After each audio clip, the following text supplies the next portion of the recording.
Ready to go live? All right, says here I'm live now. Okay, so what's going on, everybody, man? This is your boy Pat, aka Pat's Vinyl Corner, man, aka Big Pat, man.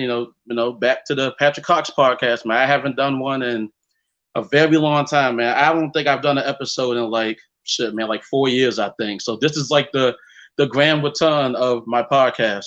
So with me today is someone who I really know from the vinyl community, man. He's a real good guy, man. Hip hop enthusiast, as his Instagram says. I've known him for a few months, man. So I'm here with the one and only Weston Picken. Is that how you pronounce it, right? Weston Picken. Absolutely. What's going on, homies? How's it All right. going? Not much, man. How you doing, man? You're the first guest on my podcast. Like, normally I used to do these by myself, but you're my first guest, period. So, man, So how you feeling, man? You feeling good? You doing all right today?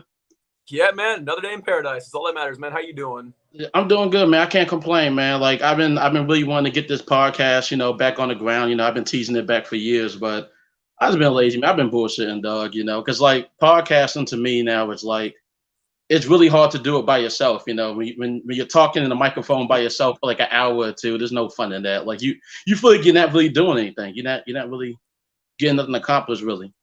So Yeah, I see where you're coming from. Yeah, because like last few years, like a lot of bullshit's been going on. So I can see what you mean, man. exactly, yeah. And I always wanted to have like a conversational piece. Like either have like a rotating guest or stuff like that, or what I'm doing now, like I having one-on-one, like a conversational piece, and we can really bounce ideas, off of one another, or have a good conversation as opposed to, hey, let me get my headphones, let me get my little laptop, let me record and just talk into it for an hour. Like it's not fun. You got to entertain yourself, really.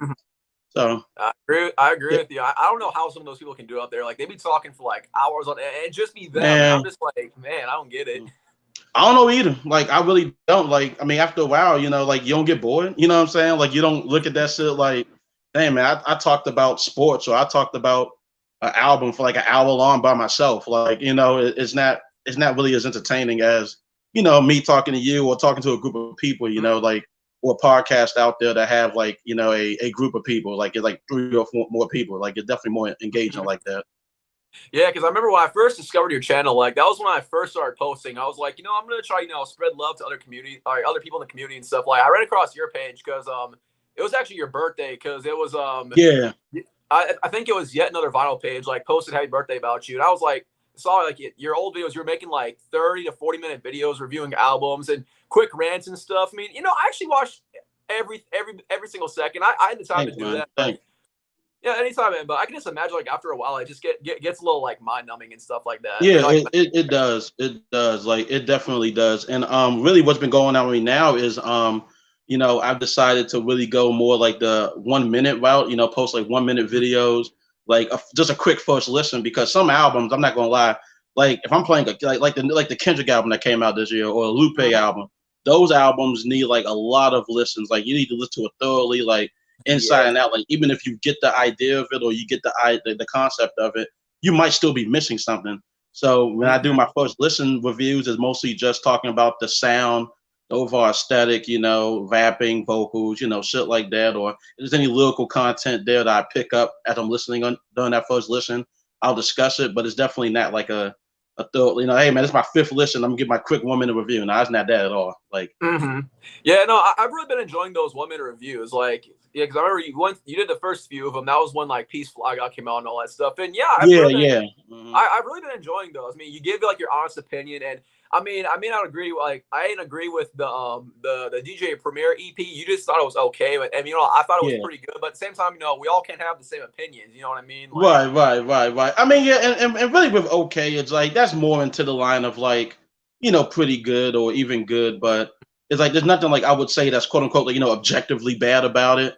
But it was just for me personally. It's like like I said, I heard better Premier beats. I've heard better verses from everyone involved. So that's really all it was for that album in particular. Yeah, I mean, I thought it was just I mean, I wish it was longer in my opinion, but it was a nice little like appetizer of good hip hop in that thing. Like I guess like one of my only thing was LPs. Like he tried doing that little like like at the end. I wasn't really like digging that. I was just kind of like, man, like Killer Mike did his thing, but man, LP kind of let me down at the end of that with that. I was like, I mean, but I don't. Yeah, like you. I mean, I don't know what it is with that project in particular, but it just felt like I don't know. I don't want to say that no one really phoned their version, but that's kind of the feel that I got. It's like it feels like they kind of kind of phoned shit in, and I was just like, nah, man, I can't. Like it's not bad, but it's just like I don't. I mean, what makes this any better than like a song off of Run the Jewels 4 or something? Yeah, like, so it's like that's kind of what it is, or even with Nas, like he dropped Magic before before that song came out. I'd rather play that than the verse he gave him, or even Joey Badass. I'd rather play the album that he's about to drop over what he gave him. Charlie, doesn't it come out like this Friday, or is that like another damn thing? I think it's supposed to come out sometime this week. He pushed it back. I know something about sample clearances or something like that. So yeah, that's what it was. He said he's been dropping like a bunch of singles, a bunch of Lucy's, really. I do hope it's pretty good, man. Like because 1999 is still a fantastic mixtape to me, man. Definitely one of the best of last so decade. Yeah, I still need a copy, but I am so glad that 1999 is finally getting repressed. The only thing that it's slightly that I know that Euro and the dollar is basically the same now, but you still got to pay like high shipping and We're definitely going to get into how I feel about vinyl prices later on for sure. Oh, that's what I'm saying. But like, I don't really feel like giving Tough Kong all my money. Like every time I order an album from Tough Kong, actually I've only ordered like what 3? Yeah, I've only ordered like 3 projects from them. Like you have to wait like 6 months and it finally gets in. And apparently they don't do like the combined shipping that like the Rapwinkle does, where like like this year. So where's the I was like, where's it coming from, the Joey Badass project? So there's Tough Kong Records is selling it, and I think Rough Trade is too. I think Rough Trade takes pounds though, because pounds, and then Tough Kong Records takes euros. I ordered from Tough. Was it Tough Kong? I ordered from them before. I got that. What's that? That Sky Zoo EP, that one he did with the jazz band. Oh like a couple years ago. Yeah.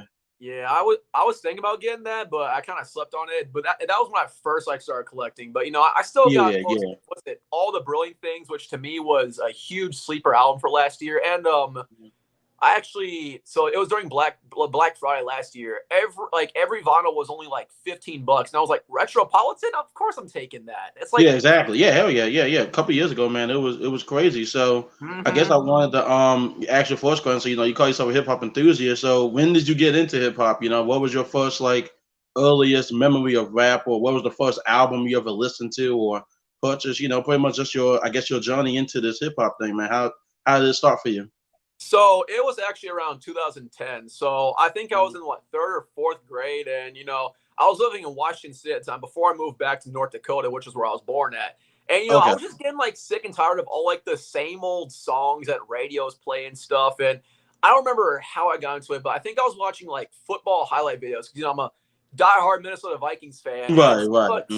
Somebody made I don't think it's on YouTube anymore, but I found this Adrian Peterson highlight video, and it had a bunch of college dropout, and it had some late registration on there. And I was sitting there going, wait, what is this? And so then I started getting into Kanye, then guys like Lil Wayne. Then I listened to Illmatic. I kind of just searched as a kid, but I had to do it secretly. My mom did not like me, my 10-year-old ass, listening to hip hop. Right. Oh yeah. She doesn't like cussing. She doesn't like the topic that most rap albums get into. But that's kind of how I started out. And ever since then, I just been digging more and more into other albums and trying to give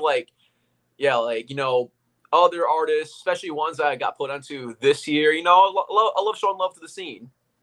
Yeah. I definitely feel that. It's funny how you say your mom don't like cussing and rap. My mom is kind of like that too, but growing up, she never really had she never put any restrictions on what I could listen to. I could pretty much listen to damn near anything growing up, and I'm truly grateful for that, because I don't think I would really like music even half as much as I do now if that wasn't the case for me. But her favorite rapper, she liked LL Cool J and all the 80s rappers and stuff. That's her time, that's her era.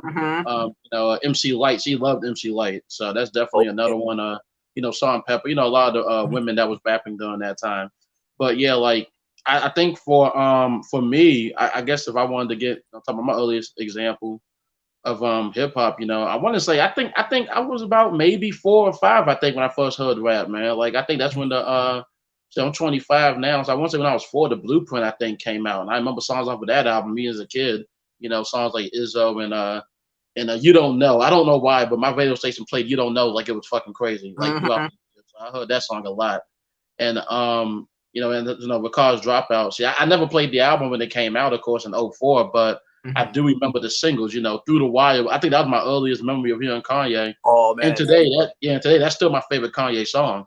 So definitely that one, and I want All Falls Down. Pretty much all the singles. All the singles I remember. Slow Jam, all that shit. Then he did the song with Twista. Those 2 songs I think with Twista during that time. Slow Jams and Overnight Celebrity. Like those songs those songs were like bangers, man. Them shits were huge back in the day.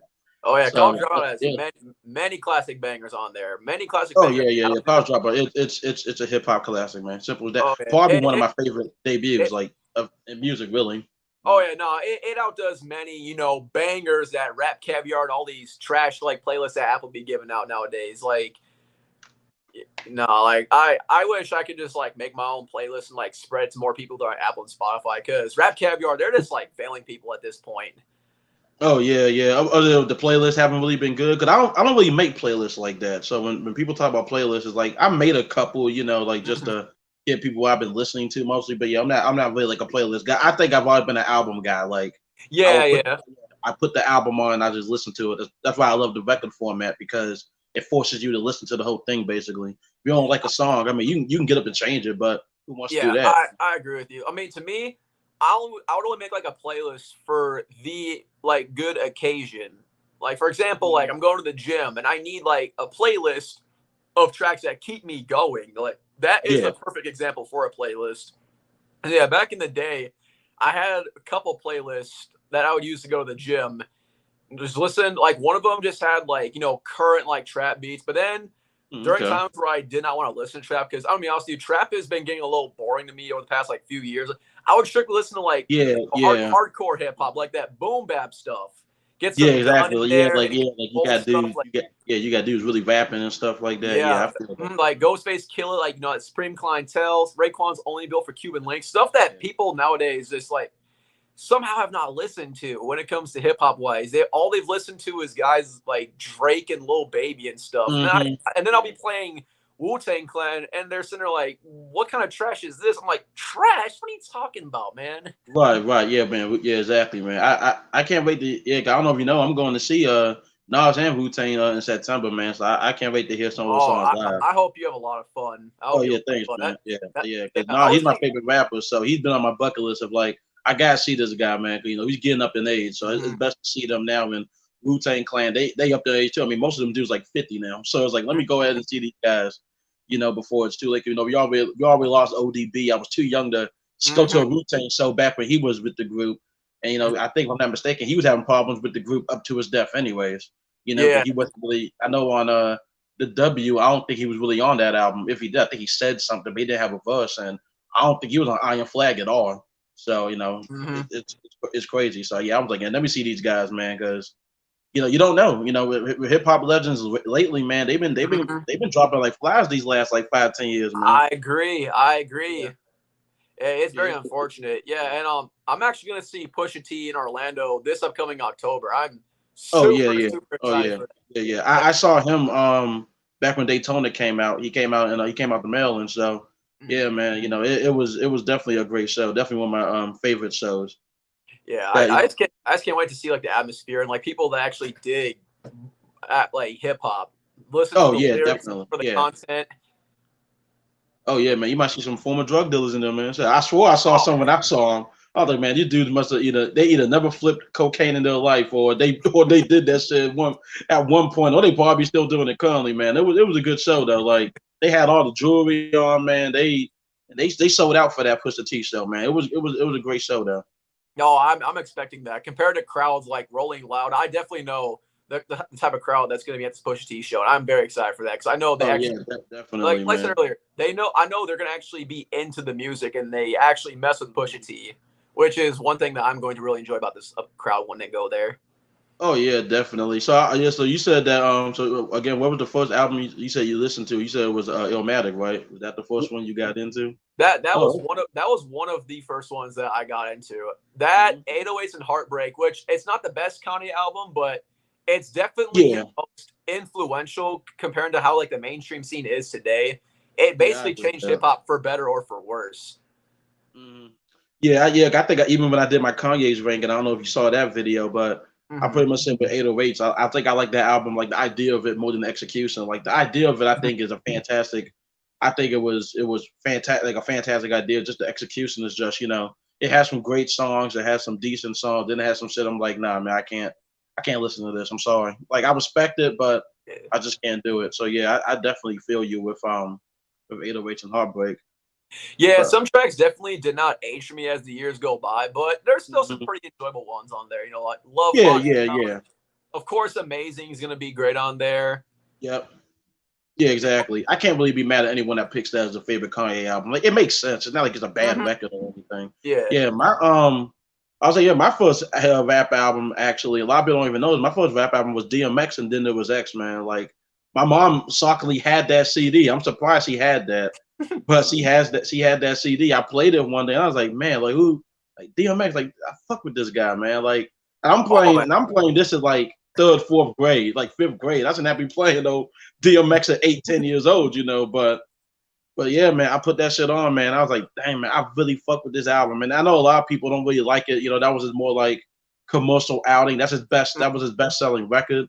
But man, like I just had so much fun playing the album, man. I was playing it earlier today, man. I love that album. Like I know, like Oh, yeah. yeah, I know the lyrics damn near every track to this day. Like I just love that album, man. It has really good songs on there. Mm-hmm. And one thing that's about that album, and it's not a bad thing too. Like there's some albums that people don't like, but people will love like specific albums. Like me with 808s, for example, that just have that like that classic like throwback replay value just towards like me as an individual because I have memories with that album. So of course I'm gonna go Yeah. back compared to other people, and I Yeah, do not exactly, take anything exactly. from Yeah, like it. typically when it's like your entry point type of albums, even if you find things that you deem better, you're still gonna go back to those albums. You're still gonna have fond memories of those albums. Without those albums, you probably won't even like the shit that you're into now. So it's Well, definitely that's a a good good point. yeah, it's definitely a good chopping block because I mean a good stepping stones basically, like building blocks, like yeah, building blocks I would say to good taste because like Dark as Hell is Hot. I didn't play it till like much much later, and once I finally played that, I said, yeah, this is not it's not my personal favorite DMX album, but it's better than then there was X. I can't lie, it is the better Yeah. record. Like I can't even lie to you, Mm-hmm. like so I can definitely look at it more objectively, even though music is subjective. But I can be a bit subjective, take my favoritism out of it and really appreciate that album for what it is, man. Like the sampling was really good on there, man. DMX just he sounded hungry on there, man. I mean, he was hungry on Then There Was X too, but I can understand why people don't like it as much. Like, it was just different, man. Those first two albums by X, man, like he was on a run. Like he was really on a run. To me, if I add the third album into that run, but them first two though, they something special, man. Mm-hmm. So that actually brings me a question that I actually did not think about before this podcast. So rappers going commercial, like, do you Mm-hmm. think that it should be because there are people that see their favorite rapper, especially ones going underground, and the second they start popping up into the scene, like mainstream wise, like the fan base just kind of like nags on it and thinks it's like the worst thing ever. Like I think the most recent example I can think of was when Benny the Butcher came out with Burden of Proof. Now I love Burden of Proof. It's not my favorite Benny the Butcher album, but I enjoyed it for what it was. But a bunch Yeah, of like yeah, but a bunch of like the OG Griselda fans out there like just could not stand it because it was a little too mainstream. I had one person tell me that they didn't like the pop elements of it, which couldn't really see much of it. But like OG fans of Griselda, like since like the beginning, we're calling this man a sellout. Like, what do you think? What are your opinions on like that little like substance? oh yeah, on rappers going commercial, man. It's a lot of feelings, I guess. I think I'm not gonna lie. I feel like in not only just in hip hop and music, I feel like fans nowadays, like I guess you could say our generation, I think they've gotten a bit more entitled, man. Like they feel like Mm-hmm. they buy your music, they support you, so therefore you always have to sound like this, and I think that Griselda fans was probably no different when Burden of Proof came out. They probably looked at Benny and said, "Nah, man, we brought Plugs I Met 1 and Tanner Talk 3, and we only want you to sound like those projects." Now understanding that as an artist, artists have the right to do what the fuck they want. I don't gotta like it. I don't gotta support the album itself, but I do support their right to make whatever the fuck it is they want to make because they're artists. They're not always gonna be in that same place. And I feel that's really what it is. Like, it's many examples throughout music where people thought the artist was getting too big and too commercial, and the fans thought they were losing. Like, I remember but I know with Prince, back in the 80s when Purple Rain came out, and that was like the biggest thing of his career. A lot of his core fans was like, "Nah, man, we can't. You gone too pop. We don't like this." Especially a lot of his black fans, because they weren't fucking with the pop he was making. Because then with Purple Rain, he followed up with Around the World in a Day, and that was him definitely going way more pop, but now adding these psychedelic elements to it, and they were really just like, "What the fuck is this?" Like, I mean, Raspberry Beret was cool, but we don't like nothing else on this. Like, we don't. This album wasn't made for us. They wanted him to go back to that R&B and funk and soul type of music he was doing on those earlier records. And then Parade came out, same thing. He was going even deeper into that pop wormhole. So yeah, man, I think really at the end of the day, artists can do what they want. Like I said, I don't gotta like it, I don't gotta support it. But again, like I said, I do support the right to make that music. Like, even Burden of Proof to me was a real good album. I mean, it probably is my personal favorite Benny album because I like the fact that he touched on subject matter that he never really touched on before. Like, yeah, he could talk about cocaine and selling crack for the rest of his life. Like, that's pretty much his bread and butter at this point. That's what we expect him to do. But I don't think I think with that album, he actually talked about, there's a lot of good with it. You're making money. It can get you a lot of, money, and get you women, and it can get you, jewelry and shit like that. All this monetary shit, right? But he talks about, look, man, like I made it, like this is, I don't have to do this anymore, like, and some of you guys, if you're going to do it, you might as well get out of it, you know what I'm saying? So it's like, or do it for a short time, but don't make that a career. Don't make that something you're gonna do for the rest of your life. And I think that's what I really appreciate about the album. Like, even on the song One Way Flight, when he said, what's more important, the flower or the soil that grows it, man. Like, he was dropping gems on that shit. Yeah. I agree. Yep. So my thoughts, really. Yeah, and I guess like a couple things I want to add on to that. Like, experimenting could literally lead to some fantastic albums by some people. Yep. A couple examples that I have.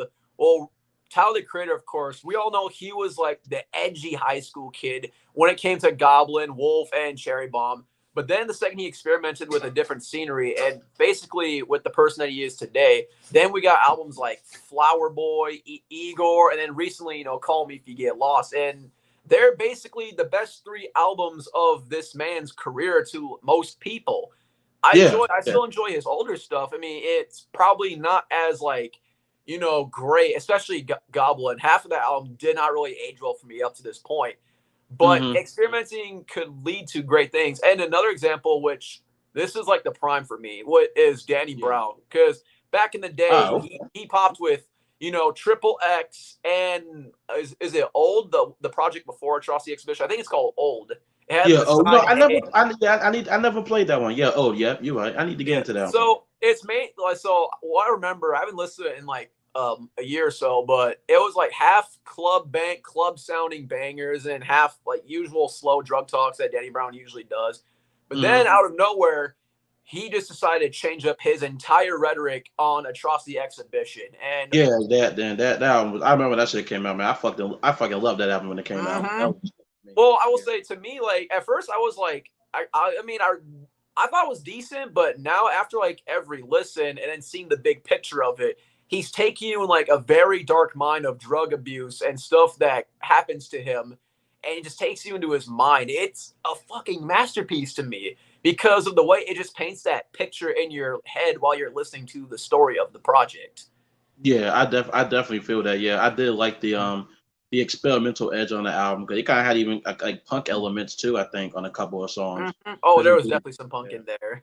Yeah, it definitely was a really great album from Danny, and honestly, I guess the progression to Danny Brown, his career up to that point. I guess really when you look back at it, it's not really that surprising, really, because of the type of rapper he was. Like he always kind of gave me like not necessarily an ODB type of feel, but I do feel like he was someone who was born in, out of that camp. You know what I mean? Like that the old dirty bastard like camp, like rappers that were really eclectic and like really eclectic in terms of flows and cadences and delivery and even their beat production. Because you play with 36 Chambers, the dirty version, the ODB record.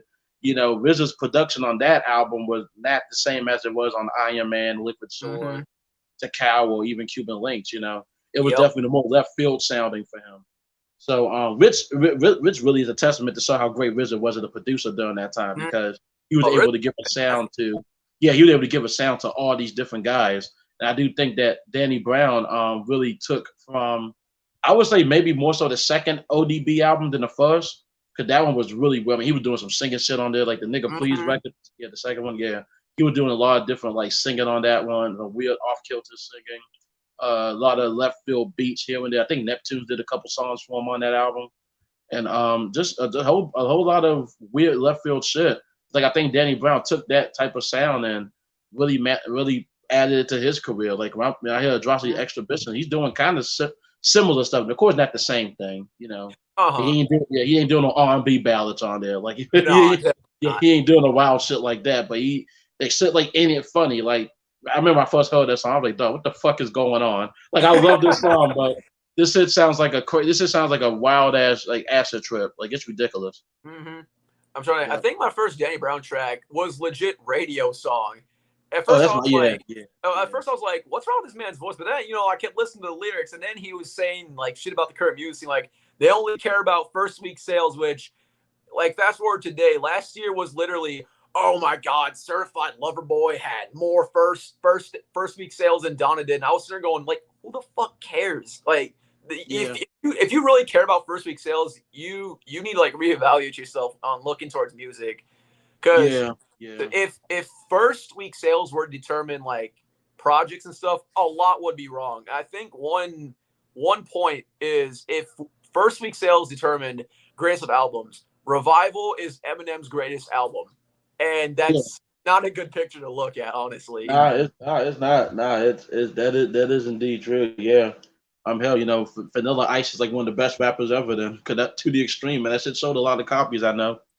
But you're not wrong, man. But I actually wanted to piggyback off of a comment you said earlier. How you said how hip hop now is kind of going to like this trap direction. It's been in this trap direction for a while, and it's funny. Like I was just talking to a friend about this earlier. How I was like, now that hip hop's the biggest genre, it's like it seems like we're still in this trap like space, but it seems like we're now just getting different versions of trap, and like I was telling them back in the back when the rock music or metal music was occupying pop culture, new metal, some of those new metal bands didn't last that long, in terms of like that type of success. I mean, Linkin Park, by the time they got to the third album, they were kind of moving towards this like electronic type of field.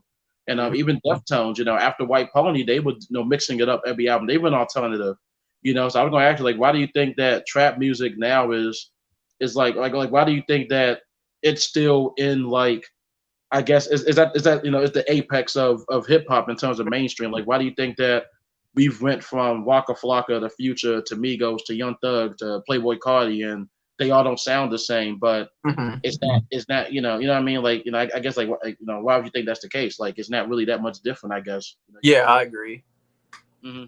Yeah. So I guess the question to clean it up is, why do you think that trap is like, why do you think it's still at the forefront despite all of the, subtle changes it's done over the years? And this goes back to, me talking about Apple and Spotify playlists. That's literally all they push is the trap music, and the trap music they push, and just to me sounds, I'm kind of a slight old head. I think I may have shown that in the group chat here and there, but a lot of the trap kind of sounds the same nowadays. It's just like wash, rinse, repeat for me. Like Lil Baby tracks sound mostly the same. Young Boy tracks sound mostly the same. Gunna tracks sound mostly the same. There's no versatility compared to pretty good trap albums. Like back in the day, you had DS2. It's a very versatile trap album, and each track was a different thing of Future and Rodeo, which, in my opinion, and I know it's pretty common for you to hear this, but I think Rodeo is the best trap album ever. The production on that was phenomenal. Each track painted. No, it is a real good album. Yeah, because I remember when that album came out, man. Like, it's crazy to see how so many people love that album now. Because I remember when it came out, and I remember a lot of people talking about Rodeo like that. But then Antidote kind of blew up the song, and I was like, oh shit! Like, now people really fuck with it. It's like, because I always loved the album. You know, I think I loved it more over time, and now definitely understand its relevance, and definitely understand probably at this point the classic status is likely going to end up getting anyways. But yeah, I remember that. Yeah, like if you would have told me like that Travis Scott was going to be one of hip hop's next biggest stars, like back in 2015 when that shit came out, I would think I think you're lying. I mean, man, this is a joke, man. Travis Scott. I'm like, you gonna add me? Yeah, well, I'm like, yeah, Rodeo's good, but he'll be out of here. Nobody don't give a fuck about him like that. And then Buzz and the Trap came out, and it seemed like that was the case a little bit. But once Goosebumps and Pick Up the Phone became huge songs, it was a wrap. I said, damn, man. Yeah, exactly. Yeah, like Travis really started to become that dude.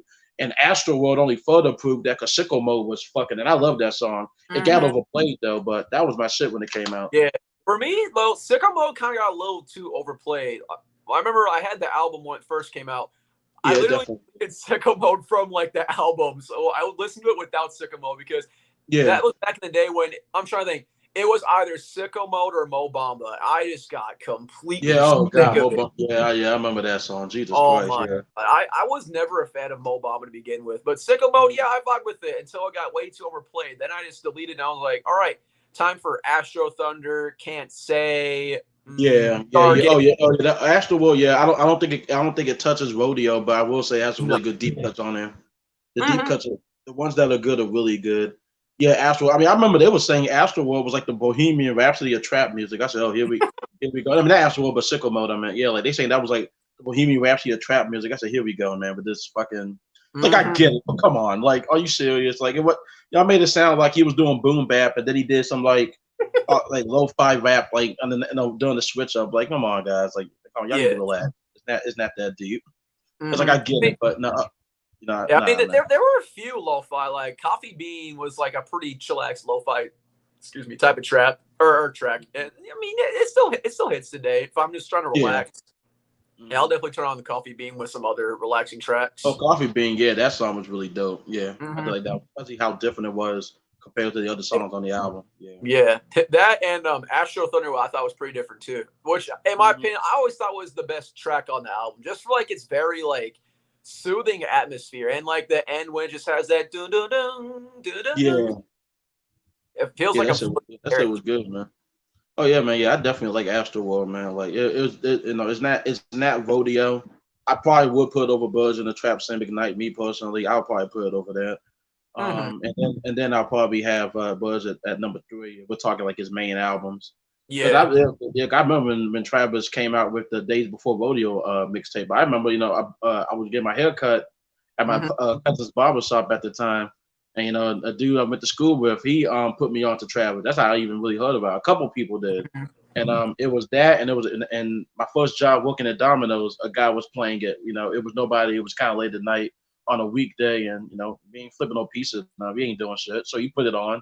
And I don't know. Years later, I've gone to appreciate the project more. But when it first came out, I wasn't vibing with it, man. Like I was like, man, I don't really get it. Yeah, and I think when Rodeo came out, I started understanding the hype more with Travis. But yeah, I was not fucking with Days Before Rodeo initially. It grew on me now. But Days Before Rodeo definitely did some time with me. Like usually with projects, when I listen to albums, I tend to let it marinate a few days before I have like an actual opinion on it. Because you have people that listen to it like the first listen, they automatically will give it like 10 out of 10s, which I think, in my opinion, it's kind of ridiculous. Yeah. Now, me rating albums out of 10. Now, I'm not trying to diss anyone who does it. If it's a 10 for you, that is completely fine. But for me, I just don't feel like giving out I've never given an album a 10 in my life.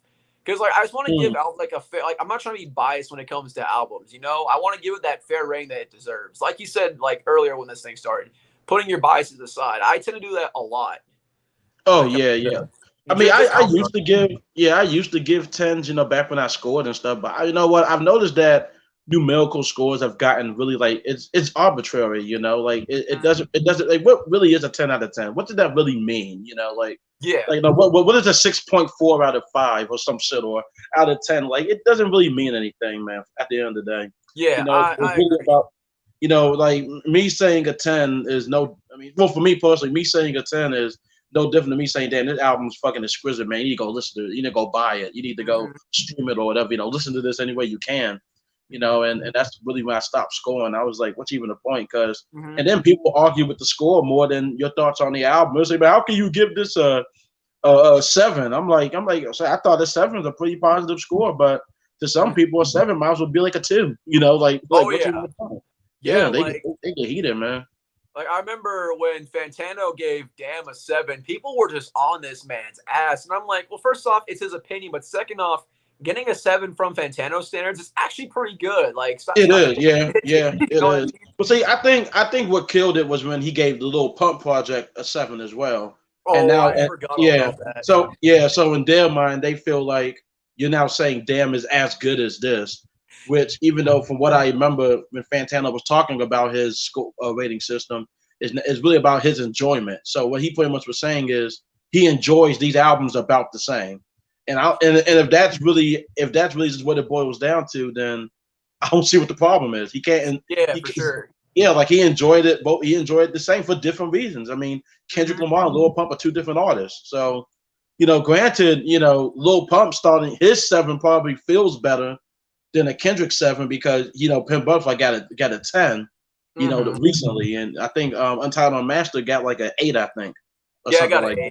Yeah, I think you got it. Yeah, so because it's getting a 7, it's not really as good, you know. But Lil Pump getting a 7, I'm like, damn, he already starting off high, you know. So I guess that's also how people looking at it as well.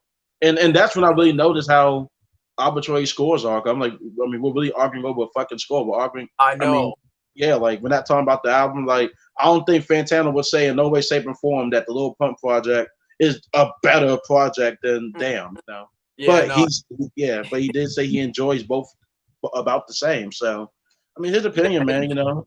And neither review was bad, you know. It was like when he gave Dark Twisted Fantasy a fucking 6 and shit. I'm like, did y'all even really watch the review? It's not even a terrible review. You know, it made it sound like he went in there and just said, this shit sucks, this shit sucks.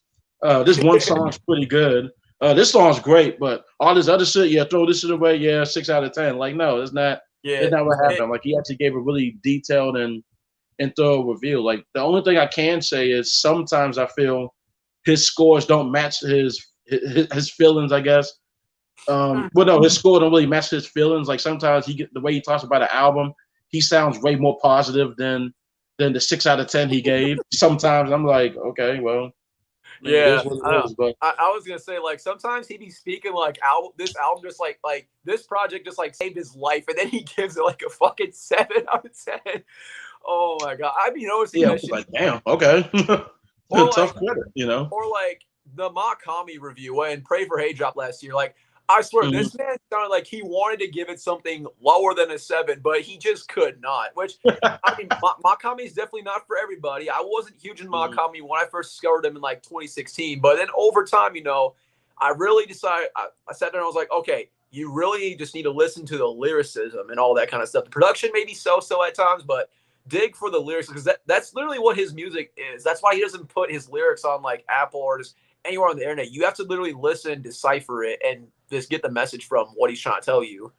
Oh yeah, for sure. Yeah, definitely. And I never really got into Mac Army like that. I need to. I've heard songs here or there, but I never really gave like a thorough listen to any of his projects. I know he has a pretty wide discography, so I might talk with that sometime. You know, I might end up physical wise, it's very fucking spendy. Like he repressed Haitian Body Odor last year, and it was literally $333.33 a copy, and it's still that's so crazy. Yeah, you know, the dude, our boy Alex ended up getting that record, if I'm not mistaken, right? I know he ended up copying that. I saw play. In fact, I saw this one guy. I'm not good with names like off the top of my head, but he bought 2 of them things. But he bought 2 of them. He got the one with the black and the red, and he got the one with both the pink discs. Yeah. Mm-hmm. Yeah. Like the only one I know that got it was Alex. You know, it was 757 Hip Hop Vinyl Him. Yeah. He's the only one I know that actually got it and posted that I've seen on my people that I follow and shit like that. But yeah, I saw the price and I was like, dog, that shit is crazy. I'm glad he finally got it because it took a while to get there, right? Like it took like I don't want to say a year, but it took some months. And to be fair, the packaging. So Nature Sounds was the main company behind the Mach-5 records, but the packaging they did for it was out of this world. Like it would come in like these wooden, like grand wooden cases that looked like a few $100. Wow. So yeah, the packaging honestly made up for everything. It's like you literally got $333 worth of stuff through the mail. Yeah, exactly. So yeah, because Nature Sounds and I've been saying this for the longest time. I don't know if you've ever purchased from Direct Winkle, but over the 2 years I've been collecting, they've literally been my favorite company, like by far. Like, I mean, other companies like Get On Down are cool, but the way they package, like, combining records and refunding you shippings. My best example, I had ordered Coupe de Grace by Rome Streets and Ransom, Keeper of the Flame by Mooch, and Do or Die 2 by AZ. Like all 3 separate orders. They just decided to ship them all in one bundle. They refunded me like 40 plus euros for the shipping of 2 of them. And they come with the stickers and the posters. I got, like, behind the wall here, I got Coupe de Grace and Keep the Flame up behind me. And on top of that, they shipped it on a Tuesday from the Netherlands, man, mind you. And it got to my doorstep on a Friday. Like, their shipping be quick. I don't know how they do it. Oh, yeah, definitely. Yeah, like, I'm waiting on P-Rock, Peace Criminals 4, I'm waiting on that. I accidentally ordered 2 of those from Vinyl Digital, so.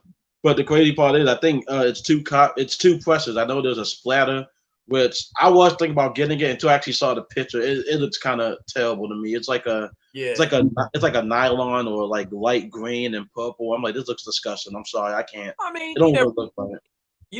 Vinyl mock-ups, they never usually look the way they're supposed to, and sometimes it's for the better, sometimes it's for the worse. And what I mean worse, I'm talking a lot of Dape pre-orders, like the Hitler Wears Hermes Twisted copy was not supposed to look like what I got in the mail.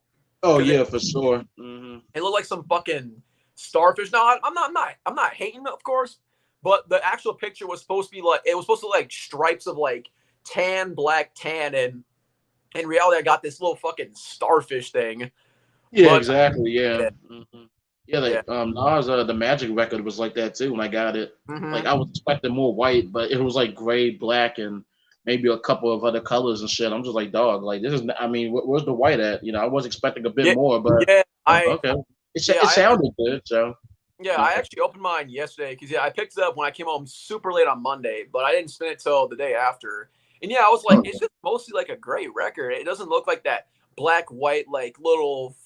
I don't know. It kind of looked like I guess like a storm cloud kind of. I guess I would describe it to be. We ain't getting no clouds. We just got gray sky, which means a depressing ass fucking day, man.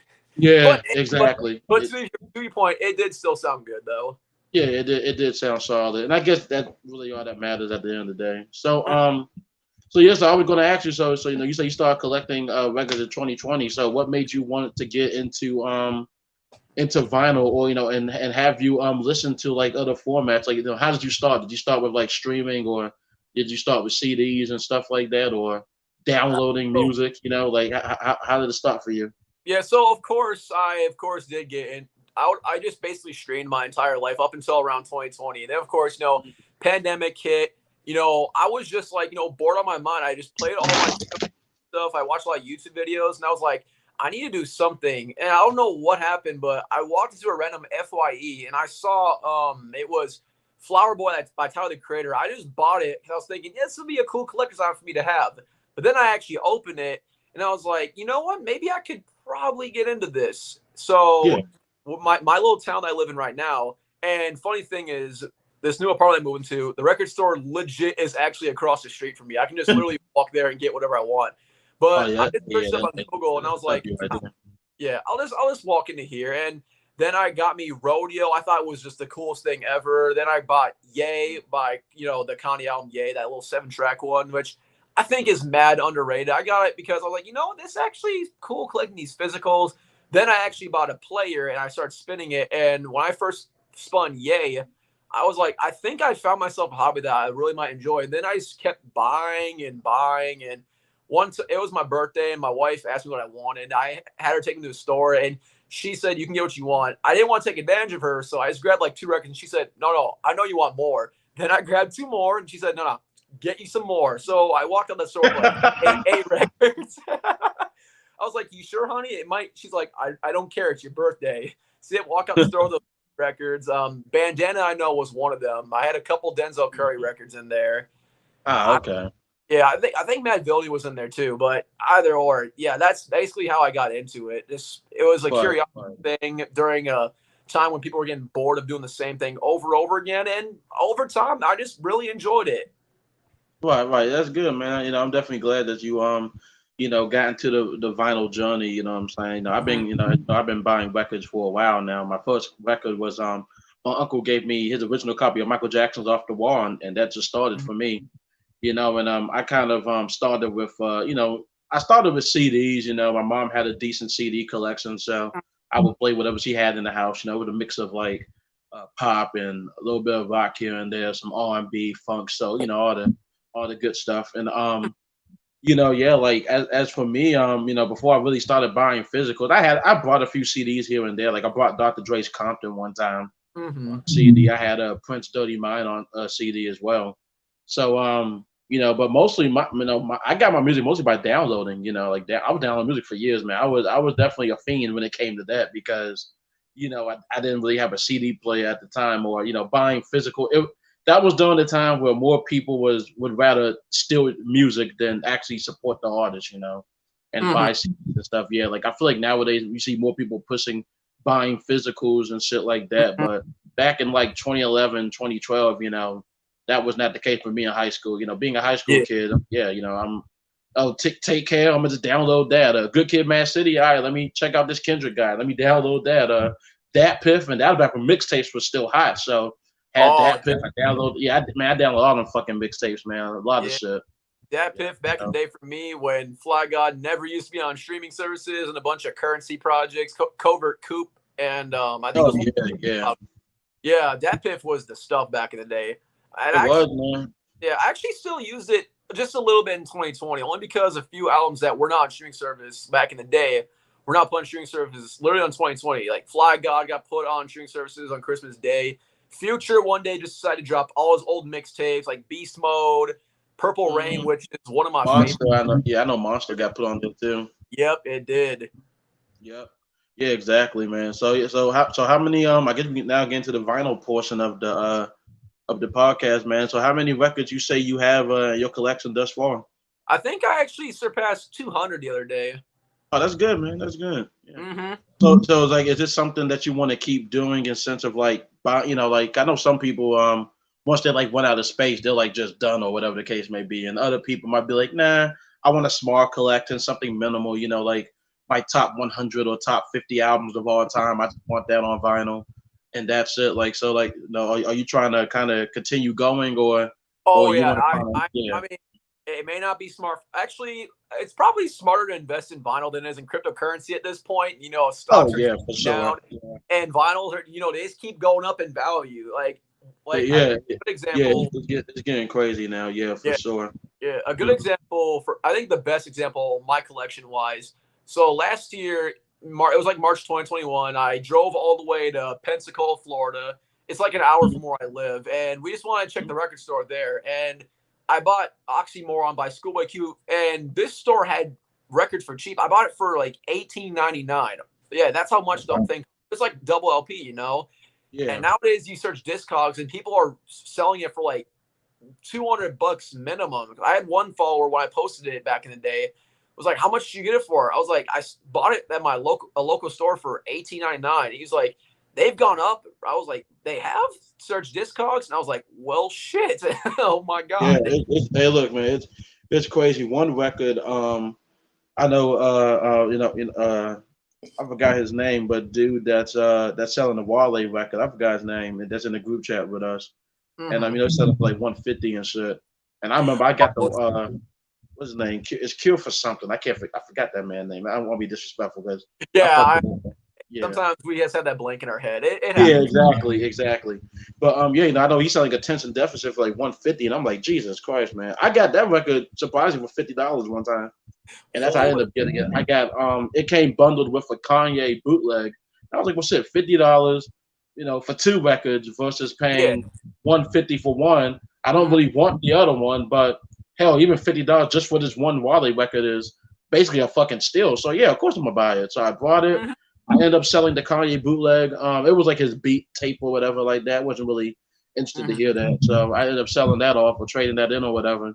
And I kept the Wale record. I still have it, So I was like, man, I couldn't pass that up. Like that was, man, them steals, man. It's crazy. Like 2019, 2020, like it was ridiculous. Yeah, for sure. And yeah, that's one thing I've noticed. There's a bunch of people in the community, and recently, if Wax Monkey, whenever he sees this, shout out to that man. Like when I shout out to Wax Monkey, man. That's my dude, man. Yeah, he gave me when I lost my job earlier this year, he gave me some records for free, man. He gave me it was a Paul Simon record and some other shit, man. So yeah, he was a cool dude, man. He was like, hey, well, I'm not gonna make much money selling them, so and I know you like this type of music, man. So I can just give them to you. And I was like, man, he's really a dope dude, man. Like I definitely gotta do something for him when I get in a better financial situation. For sure. Honestly, I just got blessed that I was put in the group chat to begin with. I've met some really cool people, and I've gotten really cool with a lot of people in the group chat. But yeah, Wax Monkey, when I bought Pinata Beats from him, it was for like $20, and he messaged me. He was like, "Do you collect CDs?" I was like, not really. I only buy them when they're autographed. And that's once in the blue moon. So he just threw in a quick 7-inch, knowledge 7-inch, and spun it the other day. And man, it's beautiful.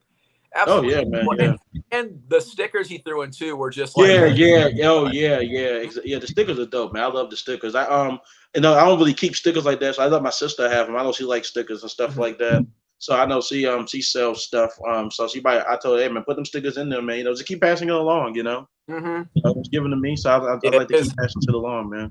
Yeah, I think that's one thing that I've really been collecting, like unexpectedly, was stickers. Because every time I'd be ordering, in fact, so I ordered a couple Run the Jewel shirts the other day. Actually, right here, and so they sent me like 2 packages for some reason. One had both the shirts, and the other was a flat one. They gave me like this free Run the Jewel sticker that they just sent in a separate package that I didn't even ask for. I mean, I'll keep it. It's a dope ass sticker, but I was sitting there going, I ordered 2 things from these people. So I opened, I was like, what's in here? Oh shit, another sticker. Let's go.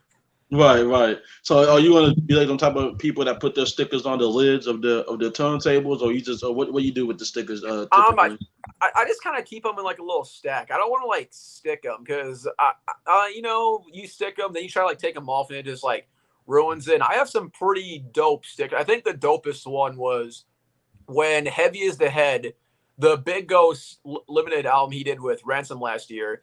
The album that the Rapwinkle bought, like it came with the free sticker, and it was like the little Mario Ghost looking thing with the crown and an Uzi. I think that's like the dopest sticker I honestly have. I'm not feeling that shit whatsoever. It's some dope. I feel that. Yeah. I know some people have been doing that, I know a lot of punk kids. I think they got that shit from them, really. They'll put the sticker like on the lids and shit like that. And I mean, if my turntable wasn't like some real like Japanese scenery, I would do the same thing probably. But I like to keep just the pureness of my turntable, really. Especially because I paid a little chunk of change for that thing. So I don't want to ruin it for stickers and stuff like that. I agree. And sometimes going a chunk of change goes a long way sound wise. Oh yeah. Oh for sure. Yeah. That turntable has been great, man. I mean, the only problem with it, the queuing doesn't work, so I have to do it manually. But it's not really a big deal, I probably could fix it by taking the arm off and putting some oil on there, but I'd rather just not even do that. I'd rather just keep it as pure as I possibly can, and I just manually drop the needle on there. And I've been running it like that ever since. So yeah, there you go. Yeah, man. Hey, man, you gotta do what you gotta do sometimes. Hey, it's so I might drift away from the vinyl topic just for now. That's cool. Yeah, so it's not a bad question.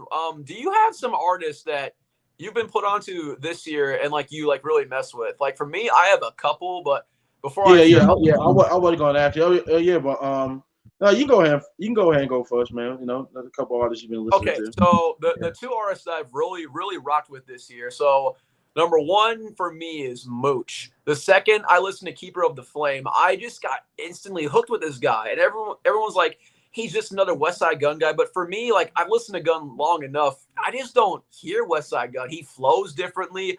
I think lyrically, he's actually better than Gun. And his like performances, like if you listen to Keeper of the Flame, this guy just has a raw energy that I just completely fuck with. It just makes me go back to the project every single time. And I'm so glad and actually HHV, I don't know if you've caught from HHV, they actually recently just got like a supply of new like blue pressings, and they're still up there. I think they might be up there for a minute, but yeah, I caught the Splatter. Those things sold out in 8 minutes, and I can definitely see why. And then, of course, he dropped Heroin Farms 2 this year, which I got that as well. I thought that project was good, but Keeper of the Flame was just a whole different animal for me. And then the second guy, now I've listened to him through features and stuff, but I actually started giving his catalogs a bit more of a chance this year, is the Drumworks rapper Jay Skeese. Okay. Yep, because I didn't really listen to his projects fully. I would hear him on the features. Like I first heard him on the From a King to a God Deluxe. He was on the Stefan Diggs track, and I think it was Crack in the 90s was what it's called. It was the third track in the Deluxe. Then he was on a couple tracks on La Machina. But then I started getting into him. He dropped Iroki Pliskin, which I think that might be a very unique project. Like just the Metal Gear Solid theme he executed it flawlessly. And even during the packaging, I just got the OBI, Stove God Cooks, as one of the characters on it. And then he dropped, and then he dropped a really dope project with Big Ghost Limited's Authenticity Check. And yeah, Jay Skeese, lyrically he's great. Lyrically, I might definitely check him out. I would say after this, definitely DM me some guys you've been checking out, man. Because I follow the underground scene, but not as heavy as I used to. So that's kind of but those are the main two this year that I've just been really, really, really put on, and I've been impressed with everything they've come out with so far this year. Oh yeah. Hey, that's good, man. I'm definitely glad you still out there, supporting the underground artists. So I always support that. Yeah. So do you typically follow labels and stuff like that? Like the record labels, you saying? Yeah, like underground labels. Like, say you like one guy off of a label, like, and maybe it's a feature or two, and they're all like on the same label. So, like, would you like check out those artists as well? Yeah, like look in the drum, like Drumworks when Conway started that thing. He even put on guys like Jay Skeese or I don't want to butcher her name, but I think it was called 7 Ave the Genius. She's been on a few Drumworks tracks. And even then, Griselda, they just signed back Mob Kami into the label. Now they got Stove God Hooks. Rome Street, Rome Streets, who I've been saying for a minute. I think he's the best MC out there currently. The man does not do any gimmicks when it comes to projects, and when it comes to features, he's definitely gonna steal a show from me. Oh yeah, for sure. Yeah, I feel. Yeah, I definitely feel that. Yeah, I definitely got to check him. But yeah, I think following, label pages is actually a pretty good idea if you want to get put on to some new artists, because they can sign any time. Yeah, definitely. Because that's how a lot of people found music back in the day. So it definitely would be a smart idea to check it out. Of course, you're not gonna like everyone from that label, but if you typically like about 2 or 3 artists, those labels might have a certain type of sound or aesthetic they typically go for. It's not often that you really find a label where everyone's doing their own thing. I mean, TDE, I guess, kind of like that at one point. When Kendrick was still on the label, you had Ab-Soul and J-Rock and Schoolboy and Dave Brassard, and you had SZA and other artists. On there as well. Schoolboy Q was the one that, like, it's very unpopular, but I'm not trying to say Schoolboy Q is the better rapper. Of course, Kendrick's the better rapper. But I personally enjoy listening to Groovy Q more than Kendrick, just because raw gangsta style boom bap hardcore that he goes for, that I've personally been a fan of for a long, long, long time. Like Blank Face LP, that album. I posted that today. Man. I was playing that earlier, man. That's still hard, man. To this day, that shit's still hard. Yeah, that orange pressing go hard too. But I literally bumped it since day one. And heck, last year I just had it on repeat for a month straight. Like, I was looking through my most repeated lists on Apple that they give out, and I think I had 7 tracks from that project. Like, you got man. I played that. Like, I played that shit today, man. Like, that shit's still hard, man. Jesus Christ. Like, I still fuck with that album. I probably fuck with it more these days now that I have it on vinyl and stuff, and I can really sit down and really analyze it. If I want to grab the headphones, I can, or if I want to blast it on speakers, I can have that type of experience with it as well. But Yeah, man. Like, 'cause I always fucked that album more than Oxymoron. I always thought Oxymoron was good, but I agree. I didn't love it like everyone else did. You know what I mean? And then when Blank Face came out, you know, that was after high school and shit. That shit was really dope, man. Like I really fucked with that. Yeah, so I guess that leads me to a question I just came up with. So when you buy physicals, does it like lead you to listen to it more on your like outside of physicals? Like, oh, how the fuck do I do this question? So, for example, so end of Christmas time, this was when the Man the Moon 3s were starting to hit stores. I ended up playing it and I spun it, but then after spinning it for the first time, like I just had a streak where I was listening to Man the Moon 3 like repeatedly, like on the car, going to work, during my free time, even like, you know, things where I was not spinning records. I was just addicted to listening to Man the Moon 3. So does that kind of stuff ever happen to you when you like purchase a physical and it makes you revisit an album over and over and over again? Oh yeah, yeah. You know, I definitely try to you know, definitely when I buy a record, you know, when it comes to me personally, it's like records, you know, you get that one-to-one listen, you know what I mean, that one-on-one listen. And it's definitely something that we know when it comes to the records and shit. Like it's not the same when you're streaming it, you know. It's definitely not the same. Like when I buy a record, it's it's definitely it's that one-to-one experience. So me personally, yeah, there's been some albums I have been playing more over time. You know that what is that? Black Country New Road, or how you pronounce that band? I've been playing that album a lot. Oh, Man, that's like I know what you're talking about. yeah. Oh man, that album's album fantastic. I fuck. That's my album of the year. I feel like when that shit came out, that was definitely the best album to me this year, man. Like I really fuck with that album. The Smile, I played that album. That's Tom York's side band. You know, when he's not doing Radiohead, I guess. I've been playing that album more once I got it in. Lil Bud, the Minstrel Show. When I finally tracked down an OG pressing, I played that shit to death. Like, I mean, I play it on streaming a lot, anyways, because it's just an album I can just keep putting on and playing it. But that one, and even the May the Lord Watch, I played that one a lot too. Once I got it in, yeah, it definitely changes how you know how my music listening's been now, because I've always been an album listener, so. With vinyl, that allowed me to really get more into that. You know, it allowed me to really have that deeper connection to the album. Because once you finally hold that physical copy, it's different, man. It's like you actually say you own this, like you own a piece of art, you know. So yeah, for sure, yeah, definitely. But I wanted to get into some artists that got me, you know, artists that I have been listening to. What's her name? Eva Doobie. I like her album, man. I talk about, you know, that review. I like that album a lot, man. It definitely gives me like an early 2000s type of feel, but you know, and I read some more into the album. I guess it's supposed to be her, like, you know, about her music she listened to during her childhood and shit. Cause I heard some of the vocals, I do hear like childlike vocals into the music. So when I heard that, I was like, okay, that shit makes sense. You know, it's definitely, I guess, her trying to, you know, that's her, you know, moment when it came to music. You know, that's her childhood memories and shit. So I've been playing that album a lot. That Black Midi album is really great, man. I didn't know they even came out with the album. Like I said in the review, like I didn't know they even dropped. So I was like, oh man, like that shit is crazy.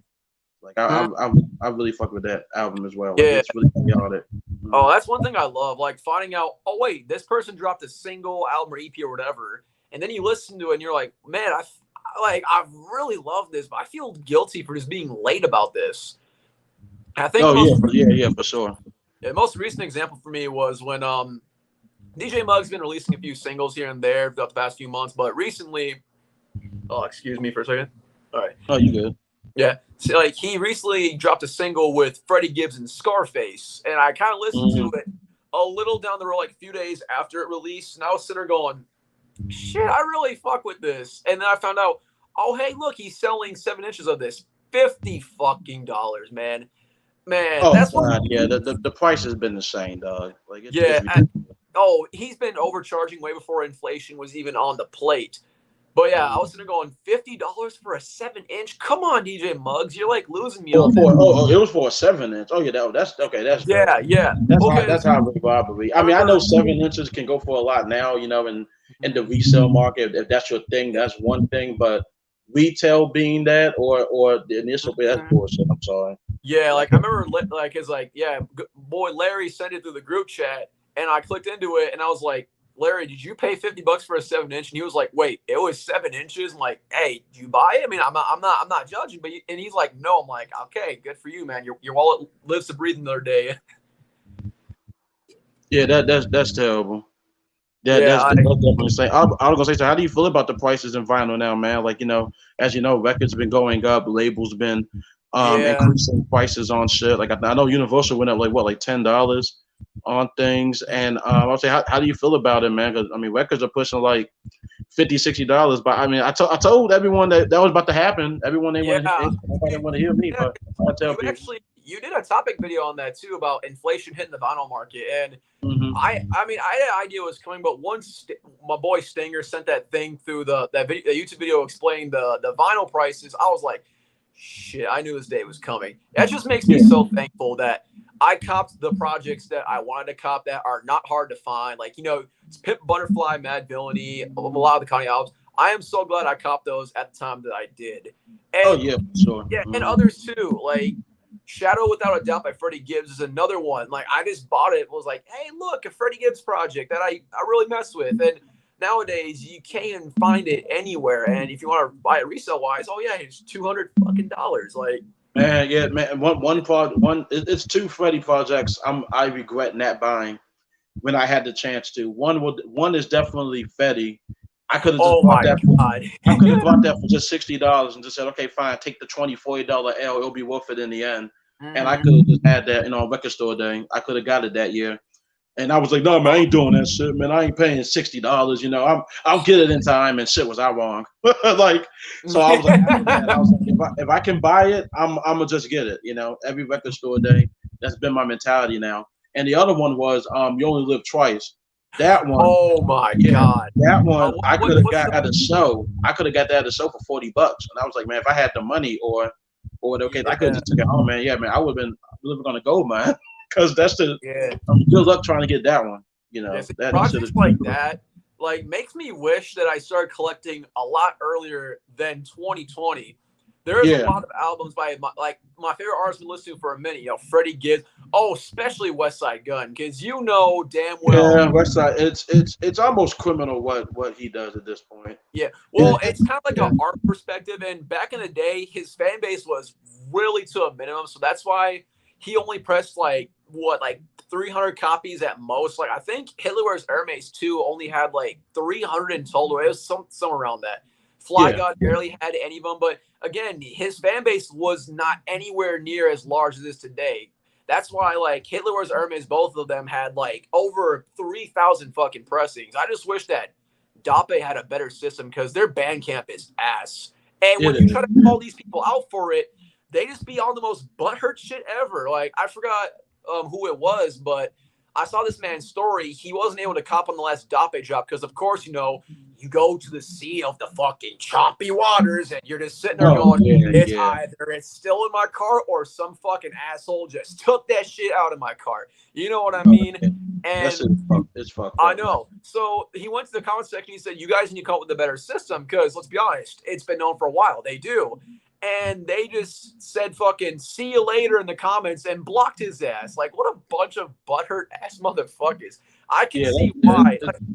It's fucked up, man. Yeah, I can see why Betty and Conway left Dape. But Westside Gunn, I don't know what he's doing. I'm just fortunate I was able to get the last three. By three, I'm talking, Pray for Paris and Hitler Wears Hermes 8 side. Oh, yeah. I had Pray for Paris in my cart back when it came out, but I ain't paying $50-$60 for it. Yeah. Well, how much it was. Did I say Paris or did I say Haiti? Oh, okay. Pray for Haiti. Oh, that one. Yeah. I got Pray for Haiti because it's technically he produced it.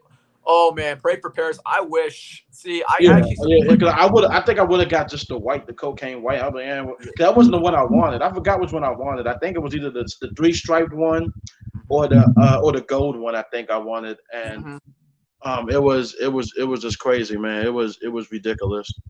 But no, I think the reason why Dupe do that is because Dupe, I feel, wants to create artificial hype. It's the same reason why why Jordan Brand don't manifest, like you can't buy like bread ones as easily or bread 11s easily or shoes like that. I was in the sneaker community for a long time before I really got into records. It's the same reason they or you can't buy infrared Air Max 90s at one point. They keep bringing them back every like other year or every few years and shit.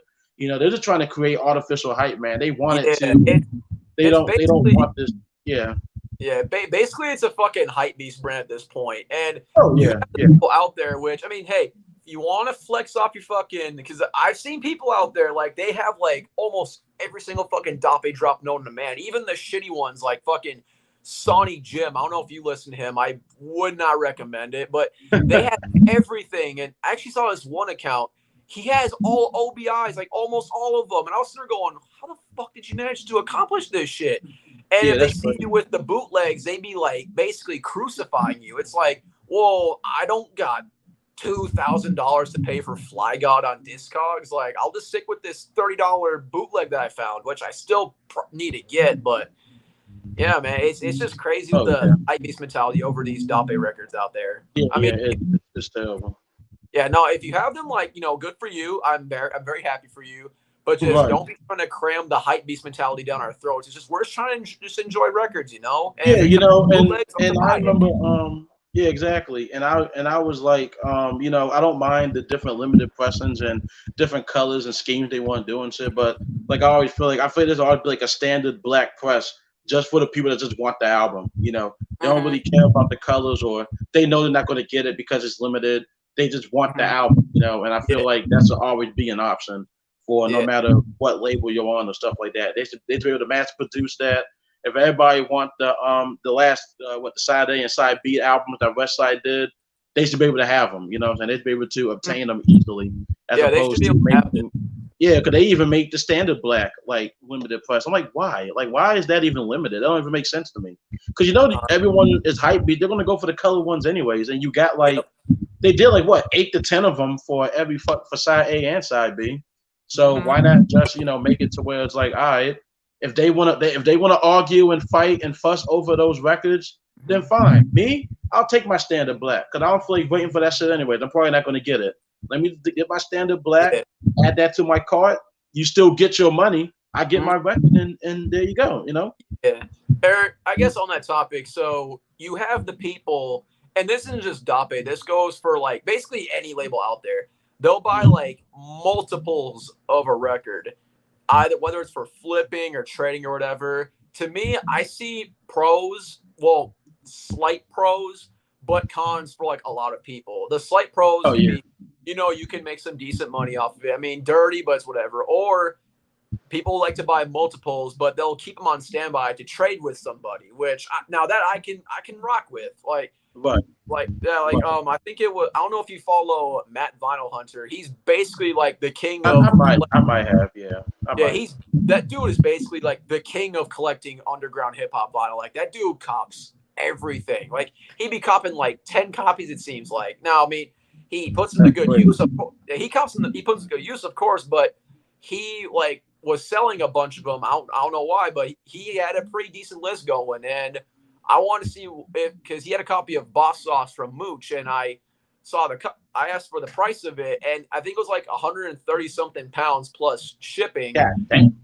Yeah. I mean, I was willing to pay it, but he had to sell it unfortunately. But I was sitting there going like, what if I was because I know he didn't get Keeper of the Flame because I've been keeping the stories. Like, what if I was to get like an extra copy of Keeper of the Flame and just kind of like swap them? You know what I mean?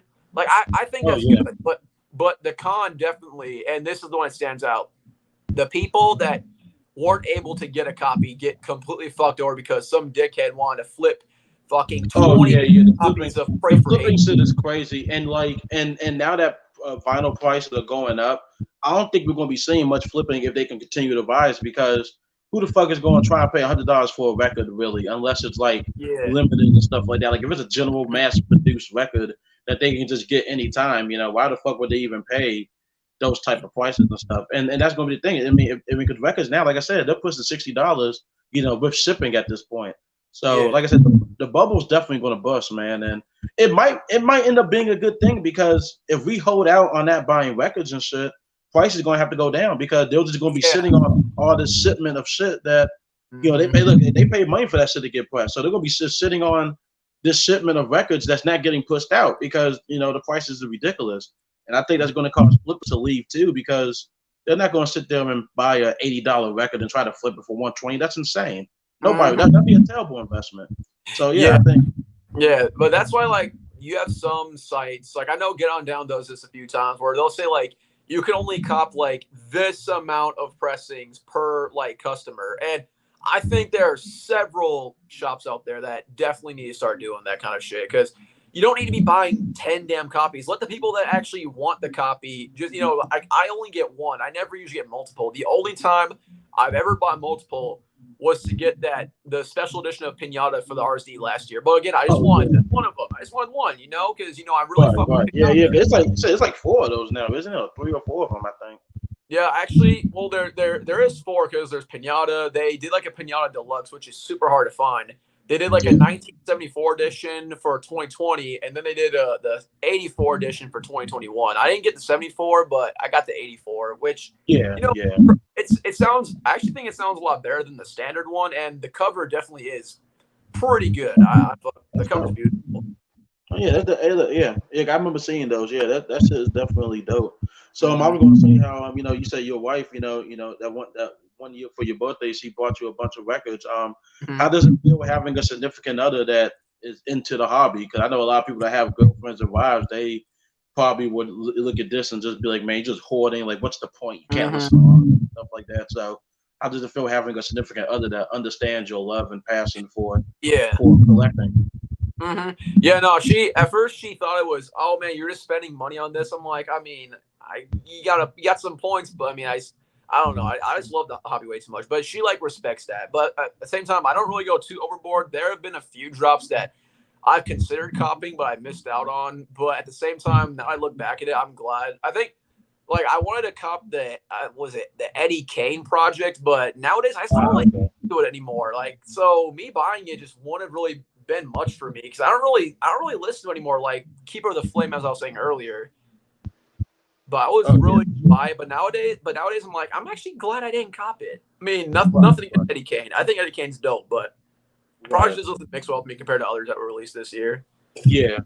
I was like, I'm sure there's probably a few times you had to reel you in and say, nah, baby, don't buy that. I don't think that's a good idea. Or, like, I mean, you're saying it don't sound that good. Why would you get it? So I'm sure that happened a few times.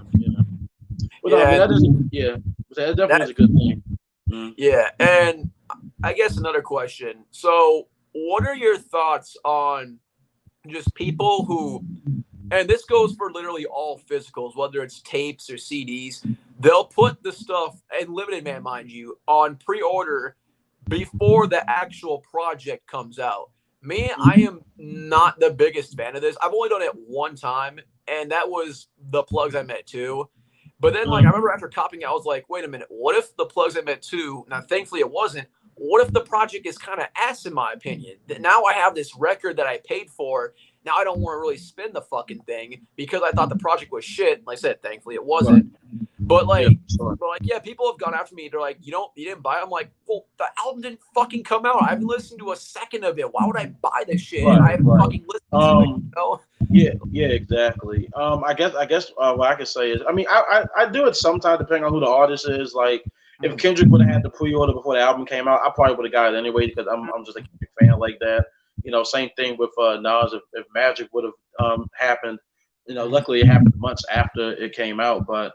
If that would have happened on the same day, I would have probably ended up copying it. But no, I can tell you, I'm not really a fan of it either, man, because sometimes that shit takes forever to get here.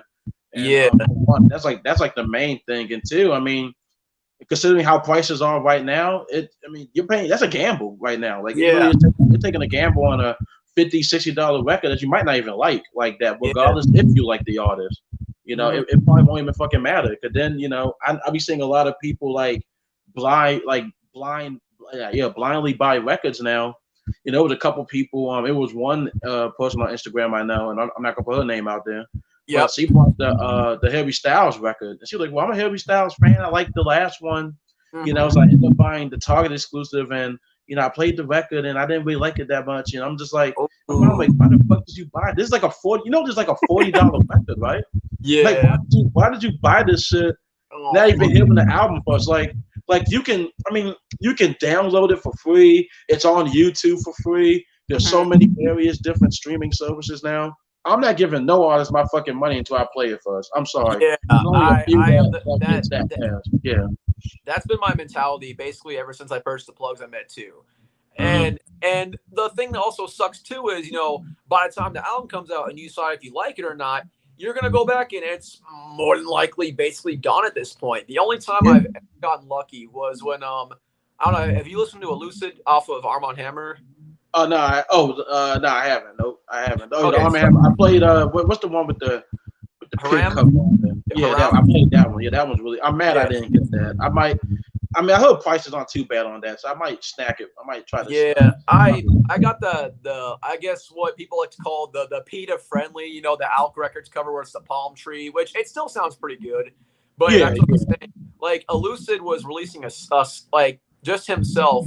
I mean, he had a few tracks with Billy Woods in it, but it was I Told Bessie.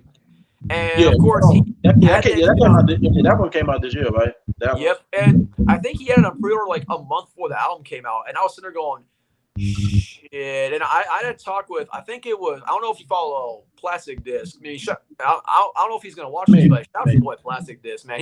He's got another dope page. Me and him go back and forth. We be agreeing on lots of stuff. Really good guy, but he was like, yeah, that's the thing that sucks is by the time you like it, it's going to be gone, and the flippers are going to be making hundreds of bucks off of it. Thankfully, after I listened to the project, of course, multiple times, I let it marinate. I think they still have a few copies on there. I was like, all right, I fuck with the project. I love it a lot. I'll buy it. And it was like altogether like $40 with the shipping. So nothing too terrible. Yeah, I feel that, man. That shit is crazy. Like I can't, like even with Tyler the Creator when Igor came out, I bought the limited press when it came out. When the album came out, I played the album first. I liked the album, and I think he did the same day. He did, I think, the standard or limited. I said, think about this limited one. It's a different cover, colored record. Why not? And that took forever to get here. Like, it took months. It got to the point where I almost forgot about it. I said, damn, will I ever get it? Like, I was really thinking, like, well, and then he finally posted on there, like, hey, man, the copies are made. You're going to get. I was like, oh, thank fucking God. Yeah, thank fuck. Like, I think he learned his lesson with Call Me If You Get Lost, because then that come like almost a year later or something like that. Call Me If You Get Lost. Yeah, like the vinyl press. Then that come It took like a whole year, but yeah, people started buying them. They actually were showing up in doorsteps like a week afterwards. Now, I didn't buy it on Gulf. I think, it was $35, but $10 for shipping, I think, is ridiculous in my opinion. Absolutely. Yeah, but he did use UPS. He used UPS, I know. So I guess that kind of justifies it a little bit. And it was ready. Like, it's not like we bought it and none of the discs were made yet. None of the records were made. Like, it was already in stock, basically. It's bad when you go to Vinyl Digital, who charges in euros, and this was before euros even depleted in value. I literally copped in euros on that site, and it was actually cheaper than spending $45 on Golf. That's how I know. I was like, it was like $50. Yeah, I got it on Golf. It was like $50, I think. And I was like, well, it's Tyler the Creator, it's a different cover and stuff like that. All right, well, fuck it, I'll do it. It's the standard. I'm gonna do it. But I've definitely been using Merch Bar and other websites that give discounts and stuff like that. That's how I did the Donda album. The Donda Deluxe, I paid like, I think on his website, or Kari's website, it was like what, $70, I think, 74 altogether. Yeah, it was altogether. So I went on Merch Bar and I paid like a cool like 50, 55. I was like, shit, that's way better than 74. I saved about $20, I think. Yeah. Even same thing with Kendrick. I ordered Mr. Morale and the Big Steppers off of Merch Bar for $44 with shipping. You go on his website, it's $43 without the shipping. So I'm like, Jesus Christ, like, I saved about.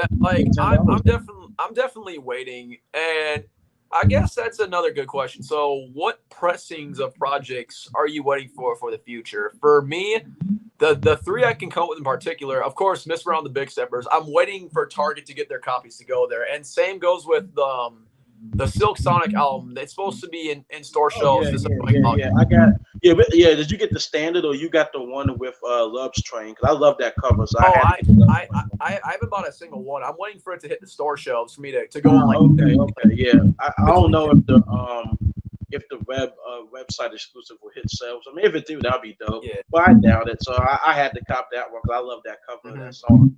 Yeah, you know, and of course, I'm just waiting for another stressful fucking choppy Seawaters adventure where they finally press. right. Oh yeah, but for me, I'm waiting for a few records. I'm waiting for. Well, I ordered the Silk Sonic, so I'm waiting for that one. I'm waiting for the Pete Rock record shipped from Final Digital, so that's from Germany. Unfortunately, I'll probably end up flipping the other copy because I don't need 2 copies of it. So I'll probably somebody will want it. Silk Sonic, I ordered that. I'm waiting on that. Waiting on what is it? Not Danny Brown. Denzel Curry. That album, About My Eyes record. Yeah. I got the Newsbury comic record, so I got that version. So I'm definitely waiting on that. They haven't really let me down yet. Even when I ordered the last Father John Misty record, they replaced it for free. So I gave the other copy to somebody else because the problem was it was like air bubbles on the label. So when you put the record on the platter, it wouldn't sit flat. So when you play, it didn't sound bad, but I didn't want to take a chance, keeping it like that. And I ended up finding out that you can pop holes in it and stuff like that to get the air bubbles out. But that's not something I was really trying to do. So yeah, for sure. I told them about it. They sent me a free copy, and I was like, hey, shit, that's even better. So, yeah, what else am I doing? I wouldn't say that's it. I think that's it. Yeah, that's everything. No. Oh, no. Soul Glow, a punk band, a black punk band at that. It's not, So yeah, I had to get that album. Was really good, man. Definitely an album contender for me. I got their copy. I think that's coming from like Australia or somewhere. So I can't wait to get my hands on that. That probably won't be until like December or sometime next year. But fuck it. I think all their copies it won't be until September. Yeah. So fuck it. Yeah, I'm gonna take this one. So yeah, I think that's it for me. Yeah. And now that you mentioned, I guess I might as well spit some copies that I'm still waiting on. Like, I recently copped, as I said earlier, I copped on this knee check by Skeese, and then another Big Ghost tape that came out with Conway recently. What has been blessed cannot be cursed. And another. I need to play that one, man. I hope God forgives I don't get a vinyl press though. I love that fucking album. I've been loving that album. Yeah, but to me, every tape that Conway has done with Big Ghost Limited, I think outside of Reject 2 and Gotta Make Mistakes, that's where he like comes out with his best. Big Ghost Limited to me, like you can literally put any rapper over Big Ghost Limited production, and he's just gonna bring the best out of them. Like he even made Al Divino sound decent, and I fucking hate Al Divino, man. He's an asshole. Yeah, but he made him sound somewhat decent. Yeah, I'm trying. What else am I waiting for? Once July 23rd comes, it's the 1-year anniversary of the blue fucking pressing of Vince Staples that nobody has gotten yet. No shipping, no nothing. I'm still waiting on that shit. I forgot about that. Yeah, y'all still waiting on that, aren't y'all? Yeah, that's. Yep. Yeah, like I literally in my Apple Notes, like I started making like a waiting list. I put like emojis for like as it shipped. I did the same too. Yeah. Yep, and for the Vince Staples one, I literally just put "will not happen." I've given up. I mean, yeah, but you know what? It took Man the Moon 3 took about a year, so it could have happened. You have a point. You have a point. Cause, they didn't really start hitting people's doorsteps until Christmas came, and then people were not pissed anymore. But Vince Staples. Waiting for Tana Talk 4. That got. I forgot about that one. Yes, I did order Tana Talk 4. I knew I was missing one. That's the one I'm missing. Yep, I need that. Did you get the black one, or did you get the copies that they made like a month down the road? Like I just got the standard black because I think it's a good album. I can't see myself paying that much more for the colored presses. Could the color presses was like $50? So I was just like, nah, I can't do this, man. Like I'll do. I kind of went the extra route with the it was the Currency and Alchemist album Continuance. I kind of paid the $60 for it was like the orange, I think it was some sunshine pressing or wherever the fuck they called it. But to be fair, I still bumped that album like a lot this year. It's not like the little hypey album that Cobra Coop was. It's a much more chillax type album. And you just have to be in the right mood to listen to it. And if you're in the right mood, Continuance is just such a chill vibe, Yeah, I feel so, that. That's one of the albums I forgot about this year that I need to go back and check out.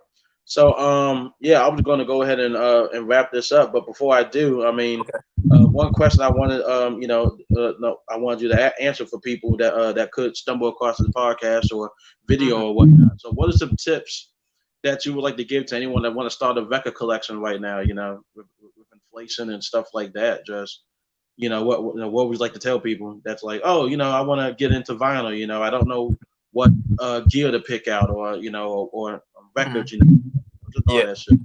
So I guess for me, like, you should really really look into the mirror of yourself and be like, okay, so how much do I enjoy this music? How much do I enjoy this?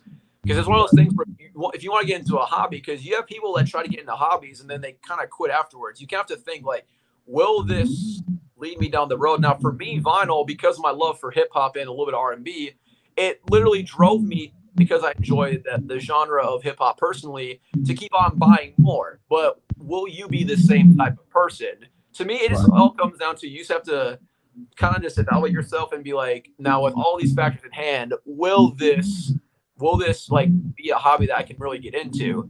Definitely start low. Don't be going off just buying a shit ton of records from the get go. Like, I literally just bought 3 to begin with: Flower Boy, Yay, and Rodeo. And of course, I got like a little cheap player. I kind of got into one of those suitcases, but it was what it was. And after spinning, it just blew my mind. I just loved it. So definitely start, if you're gonna start low, and do not put massive dents into your wallet, and see if you like it from there. Because if not, then I mean, it is what it is. You just got a few copies, cheap copies, you got to sell, and you're not gonna get all your money back, but and put that massive dent in your wallet compared to people, nowadays, buying fucking 20 damn copies of one project, 20 of this, 20 of that. I need all the Pray for Haiti so no one else can have them. Yeah, fuck all you guys. Yeah. That's just terrible. Mm-hmm. Oh yeah. Yep. Hey, yeah, man. I agree with everything you just said, dog. There's not really much I can really add to. So so where can people follow you at, man? Where can they hit you up at? If they want to see you, you saw off your collection and stuff.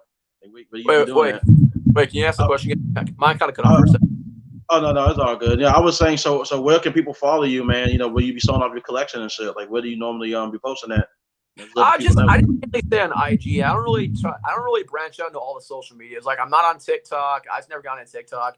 I literally have not on my Facebook in like 3 years. So mainly, if you want to see what I'm getting, just check me out on IG. Like, even Snapchat, I've really been using that ever since I got on IG, because I keep on messaging cool people in the community, and it's taking me away from Snap.